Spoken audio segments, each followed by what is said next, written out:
Hi everyone, welcome back to my channel. My name is Kaylee, I'm a mum of 4 and on this channel I share how I feed my large family. So we are about to start a low spend grocery challenge slash pantry challenge here in our house. I want to talk about why we're doing it, the rules around it, what our budget is going to be over the next however long this goes for. And then later on in the video I've actually got a meat haul. We bought a whole lamb again and also a half side of pork, so that will come a little bit later in the video after we talk about the pantry challenge. So first of all, let's talk about why we are doing a low spend grocery challenge. So if you have never seen a video from me, I have just had my 4th baby back in February. It's currently the beginning of July, so he is almost 4.5 months old, and over the last 4.5 months I have been getting my maternity leave payments because prior to him being born I was working. But I am about to receive my final maternity leave payment. So while we've had my income, we have been doing a lot of bulk purchases. We've been buying a lot of bulk meat. We bought a quarter cow, we've bought 2 whole lambs, we've bought the half side of pork, and we've also been doing a lot of stocking up for our stockpile. So things that go on special, like the coffee that I like, drinks, peanut butter, pantry staples, flour, that sort of thing. We've been spending a lot of money on groceries in preparation for this time. And again, if you've never seen a video from me, we also have 3 other children, and my oldest and my 3rd child both are disabled. So my daughter, she's 2, she can't really attend daycare because of her difficulties, because of her development, her cognition, and it just means that she is unable to attend a regular standard childcare centre, and also having a 4.5-month-old makes it difficult for me to find work that works for our schedule, for all of the therapy appointments that we have to attend, for all of the last minute hospital appointments we have to attend. It's just very difficult. So we have been preparing for this time. There's also going to be a long wait. If I do get accepted, there's a payment in Australia called carers payment, which is for carers of disabled children or disabled adults. I don't know if I'm going to qualify for it because of her age, and if I do qualify for it, it is going to be at least another month away until that starts. So for at least a month, our income is going to be quite low. So I guess that's kind of the reasoning behind why we're doing this pantry challenge, mainly because our income is dropping significantly after next week, but also we are hoping to move house in a couple of months, and any additional money that we have is going into a savings account to pay for the house move, which can be very expensive, as I'm sure we all know. Paying for bond and rent and cleaners and gardeners and a moving van and everything else that comes with moving, it is very expensive. Even though we're not going to have a lot of extra income, whatever we do have is going to have to go into a savings account. So we can't do any more bulk purchases, we can't go and do any big Costco shopping trips from now on. We have to really knuckle down and save as much as we can and spend as little as we can. So now I want to talk a little bit about the rules that I'm setting for this pantry challenge. We're going to stick to a budget of around $100 to $125 a week. So I budget fortnightly, and the fortnightly budget for the next however long is going to be $250.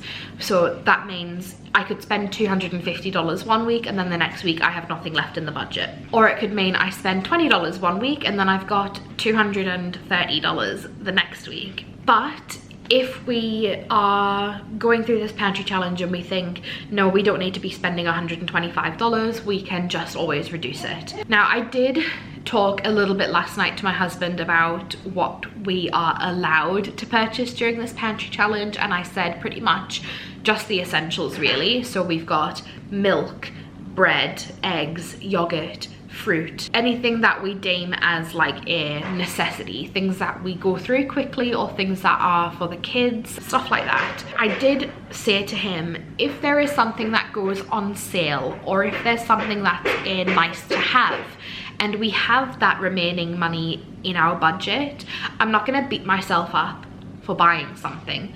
For example, the coffee that I drink a coffee concentrate, and it doesn't go on sale half price very often. However, I looked at the catalogs last night and they are half price. And even though we've got quite a few in the pantry, I am probably going to buy another box worth because it's half price. And if it ever comes to a time where I run out of the coffee, I don't want to have to go and pay $11 per bottle because that's just expensive. So while it's on sale, I will stock up on it, as long as it keeps us under our $125 budget. Another good thing that is happening right now is the Kohl's 4-week Flybuys offer. So I got an email the other day with my 4-week Flybuys offer, and it's only an $80 spend for 4 weeks to get 10,000 bonus points, which equal to be $50 worth of points. But the thing about the everyday rewards and the Flybuys offers is that the more you spend, the higher your deal is going to be next time. So if I've got an $80 offer this time around, but I go and spend $150, next time they're gonna bump that offer right up, and it just goes up and up and up. The hack that I have for that is to just not go there anymore. Now, I think my Flybuys offer last time was about $210, which is pretty high. It's achievable for a family our size, but it is pretty high. So I stopped shopping at Kohl's and now my offer is much lower. So it just works out good timing that when we do this pantry challenge, I also have a very low spend offer for Flybuys. But yes, I did want to have that sort of like asterisk in our rules for the pantry challenge, that if there is something on sale and we stock up on it, it's fine, as long as it keeps us under our budget. So if I need to spend $110 on the essentials like bread, eggs, milk, whatever, I need to be really careful about stocking up on things if we don't have the money there for it. Additionally, because we are moving house, it's probably a good idea to start eating down the things that we have in the freezers, in the pantry, so that it's less stuff to pack, it's less stuff to move. There's less of a chance that, you know, maybe the freezer is off for a little bit too long and things start to defrost. Highly unlikely, but just in case. We have 3 deep freezers, so I don't want anything to defrost and go off when we do move house at the end of the year. But yes, that is basically the entire idea around this pantry challenge. I would love to know if you are also doing a pantry challenge at the moment, or if you want to follow along with me and do a pantry challenge while I'm doing it, and let me know how you go in the comments, or post your own videos because I would love to watch them. So now I am going to rewind a couple of weeks and show you the meat haul of the whole lamb and the side of pork, and then we'll come back afterwards and talk about it. Alrighty, here is all of the meat all laid out on the table. So we've got the pork at the front here, and then we've got the lamb at the back. So I'm going to run you through what we got from half a side of pork and then a whole lamb. So we've got the roasts here for the pork at the front. I don't know what kind of roast they are, like I'm assuming they're just, you know, like loin or whatever, but I know there's a butcher who watches these videos, so if you're watching, please let me know in the comments what these cuts are actually called. I think this is a loin or a leg, I don't know, let me know. So we've got 3 roasts, so this is a massive, humongous one, and it's bone in for all of them, 3 of those. This is a pork belly roast, I can tell because of the how it's cut. So that's a pork belly roast. We've got a trotter. I don't know what to do with this trotter. This might be something that ends up like being given away to someone with a dog, because we don't have a dog and it's got toes. I don't think I'm gonna eat that. We've got the ribs. This just looks like a really small like half rack of ribs, which is fine, but we're not going to be able to eat this as a dinner because it's too small. That's going to have to be someone's lunch or something like that. Now these I think are like pork shanks, because it looks like it was cut off from the trotter. So I think these are pork shanks. And then we've got just a variety of different like chops. I don't exactly know what they are. I think these are leg chops, the bone in leg chops. We've got, I think, 4/4 chops. These look like loins, maybe, loin chops. They look like loin chops too. These look like, I don't know. I'm really not sure. I think these are 4/4 chops. I think these are 4/4 chops. And then I think these might be loin chops, but I'm not sure. So that is what a side of pork looks like, or half a pig looks like. Now let's move on to the lamb. So this is a whole lamb. Now we've got our 4 roasts here, and I had the butcher that I mentioned before comment on my last lamb video. He said these are all leg chops. Sorry, leg roasts. So we've got 4 leg roasts. This one's huge. This one's much bigger than the other ones. Yeah, 4 roasts. And then we've got the 2 racks of ribs here. These are so tasty. We have like a sticky Korean gochujang type sauce when we eat the ribs. And then we've also got 2 packs of 2 lamb shanks. Just moving over to the other side now, we have got 2 bags of 4-quarter chops. And then these ones here, we've got the lamb loin cutlets, and then also just like the regular lamb chop cutlets. I think these are called mid-loins. These ones are the mid-loins, whereas these other ones are like the lamb cutlet. This is another mid-loin, and then these are the neck chops. It looks like there's a little bit of rib on these neck chops. And then we've got this. I'm not sure what this is. It looks like it's those pieces of the lamb neck. And I think these are pieces of lamb neck as well. And then this one looks like just more sort of like lamb cutlets. So yeah, here is what a whole lamb looks like. So there is our final bulk meat haul. I don't think we're going to be doing any big meat purchases again until after we have moved house, just so that there's not as much stuff to move in the freezers. But the price that I paid for all of that meat was $828.43. So the half side of pork was $425. It was on special. I think it was usually $5.50, but he posted on Facebook that he was selling it for $4.25. So I said, yep, I'll take that. And then the whole lamb was $403.43. I know I usually do a full cost breakdown and comparison to the supermarkets. I'm not doing that today. I apologize. I'm really sorry if you were hoping for that. I am not doing that today because I don't have time.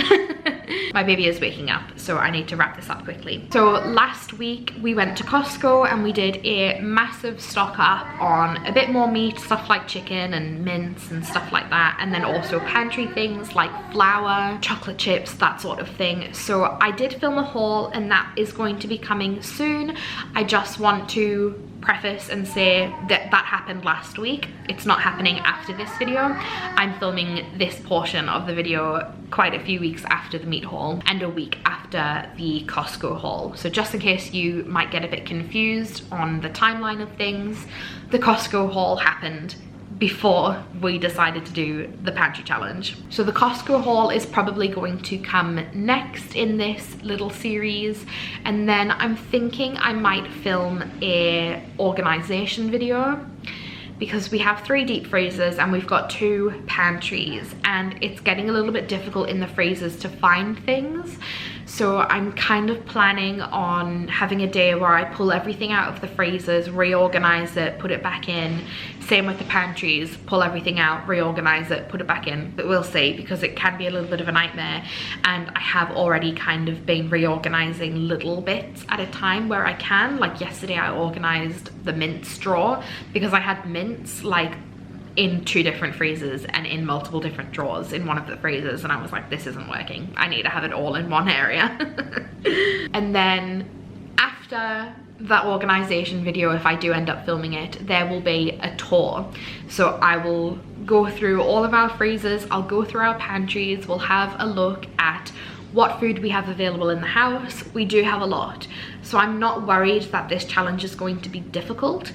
It's more about breaking the habit of spending our entire grocery budget every week, because there's no need for it when you have so much food in the house. And then in this little series, I will also be coming in and doing weekly check-ins so we can look at the grocery spend for the week. I'll do little grocery hauls, talk about what I thought about it, and then I'll also probably do some cooking videos like what we have ate for dinner during a pantry challenge and snacks that I bake for the kids from scratch and stuff like that. But yes, thank you so much for watching this video. I'm super excited to get started on this pantry challenge, and again, I would love to hear if you're also doing a pantry challenge, or maybe you want to join in and do it alongside with me. Let me know in the comments if you are thinking of doing one too, or if you are also posting videos about it, because I would love to watch. So I really hope you enjoyed this video, and I hope you're excited to watch the pantry challenge too. If you want to watch and see how we go with the pantry challenge, I would love if you joined us and subscribe to the channel so you can watch the videos when they come out. And let me know if you think we are going to win or fail at the pantry challenge in the comments below. Yeah, thank you so much for watching, and I'll see you in my next video.